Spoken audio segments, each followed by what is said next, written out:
আসসালামু আলাইকুম। আজকে একটু অনুপ্রেরণার গল্প শুনবো। হ্যাঁ, একজন মায়ের গল্প বলবো, যে মাকে আমি আমার চোখের সামনে দেখেছি।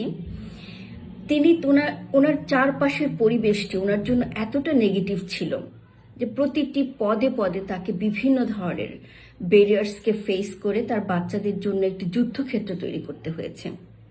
কিন্তু তিনি কি হেরে গেছেন? একদম না, তিনি জয়ী হয়েছেন এই যুদ্ধে। একটু বলি, আমি নাম উল্লেখ করছি না ওনার অনুমতি ছাড়া। খুব সংক্ষিপ্তভাবে একটু জানাতে চাই।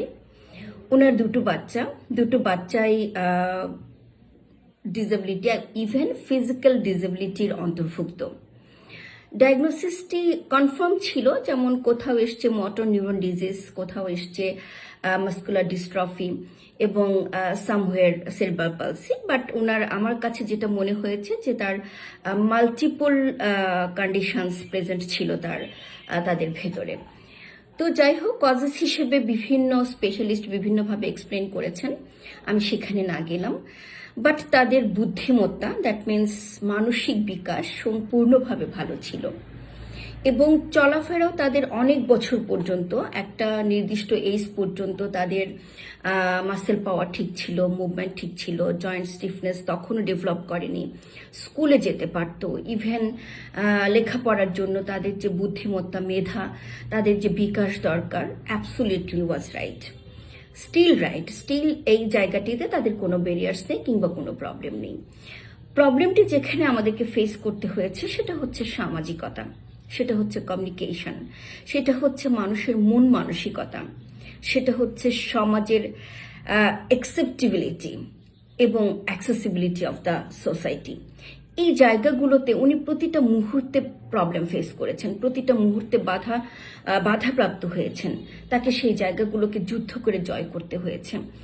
ইভেন একটি ছোট্ট এক্সাম্পল দিই, যেমন বড় বাচ্চাটিকে তিনি এসএসসি এক্সাম দিবেন সেভাবে প্রিপারেশন নিয়েছেন এবং স্কুলেও নিয়মিত না পেলেও একটি নির্দিষ্ট রুটিন মতো তারা স্কুলটাকে মেনটেন করেছে।